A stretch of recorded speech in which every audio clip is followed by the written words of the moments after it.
Talk about kitchen cabinet painting and some of the frequently asked questions that I get all the time. And the probably the most important question, and the one I receive all the time, is especially for kitchens where they're having other work done, such as kitchen countertops put in or replaced, or backsplashes put in. We are always asked, what should you do first? Should you paint or should you do the other work first? For us, we want to have all the other work done.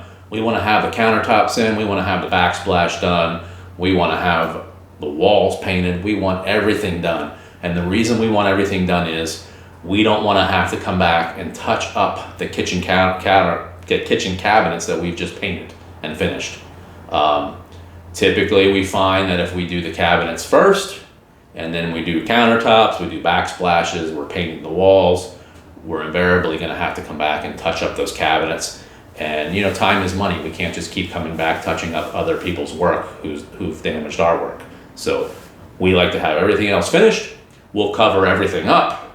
We'll make sure the floors are covered, the countertops are covered, everything's protected, and then we'll come in and do our job. We're in, we complete it, we're out, and it looks beautiful. All right? Thank you guys.